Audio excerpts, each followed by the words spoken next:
Бул дүйнөдө адамдын сүйүнүчү, күйүнүчү, үмүтү, тагдыры, бүткүл аалам стихиясы жан-жаныбар жашоо менен журулушарын Айтматовдун чыгармаларынан жакындан тааныйбыз. Кээде ачалбарстай жулунган турмушта адамдын табиятын, муң-зарын адам эмес жандуу жан-жаныбар сезип туйган учурлар бар. Бүгүнкү бир китептин баяны Танабайдын оор мезгилинде жашоосуна шерик болгон сезимтал жылкы Гүлсары жана алардын оош кыйыштуу тагдыры тууралуу.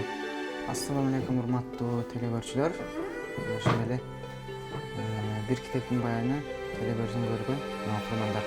Бүгүнкү сиздер менен бөлүшө турган чыгармабыз бул Чыңгыз Айтматовдун Гүлсарат повести боюнча кеп кылабыз.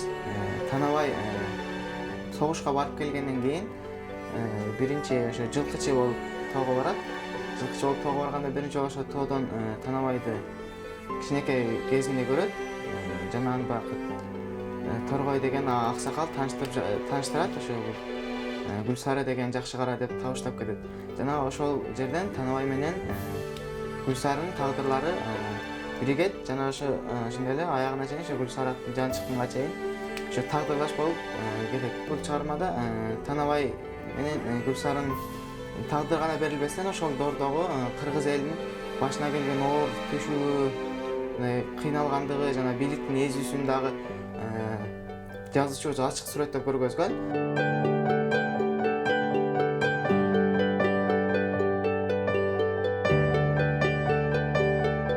Кыш мезгилинде баягы жаңы туут башталган мезгилде козуларды өлүп жаткан маалында ошо бийлик башкармасы келип ошо Танабайга мындай өтө мындай ошо кыйналып жаткан учурунда келип мындай жаман сөздөрдү сүйлөйт да. Ошол кезде Танабай аны менен айры менен ошо чаап койгондугу себептен бийлик өкүлүн ошо бир жолу салып коюш менен ал өзүнүн тагдырын мындай өтө эле орлотуп алат да. Жана ошондой эле баягы партиялык билетинен ажырап, жана ошондой эле кийин ал нерсе ошо баласынын дагы жумушка кирүүсүнө мындай тоскоол болот да.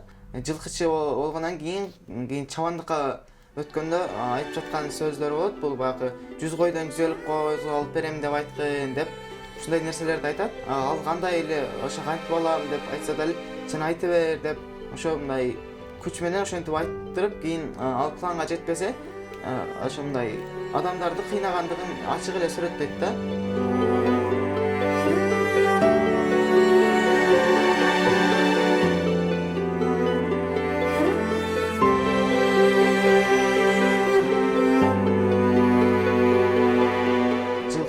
Гүлсары жылкы болсо дагы жылкынын үстүнө ушунчалык чоң жүктү берип жазуучубуз чоң жүктү берип жазган бул чыгармада. Гүлсары ат күлүк болот. Танабай аны ошо биринчи таптап кийин жеткирип баягы күлүк чабылып калганда аны бийликтегилер тартып алып, күлүк мезгилинде мүнүп жүргөн Гүлсарыны бийликтегилер кийин ошо баягы күлүксүздүккө мындай жарабай калганда, карып калганда кайра Танабайдын өзүнө беришет. Ошондо мындай айтсак болот, тулпар тушунда күлүк күнүндө деп мындай күлүк болуп турганда, ошо мындай адамдын аты чыгып турганда анын баардыгы кызыгышат. Жана ошондой эле эгерде ушундай атын өчүп калса же кичине мындай карып калганда сага эч ким көңүл бурбайт деген сөздү айтып кетсек болот. Чыгарма биринчи жолу Новый мир журналынын 1966 жылдын март айындагы санына «Прощай, Гүлсары» деген ат менен орус тилинде жарыяланган. Бул повесттин Танабайдын келиши деген чакан бөлүмү Советтик Кыргызстан газетасынын 1968 жылдын 22 июнундагы санына басылган бойдон калган бөлүктөрү чыкпай калат. Арадан 12 жыл өтүп Чыңгыз Айтматовдун айылдашы Ашым Жакыпбековдун котормосунда бул чыгарма Гүлсарат китебине киргизилип, кыргыз окурмандарына котормо аркылуу жетет.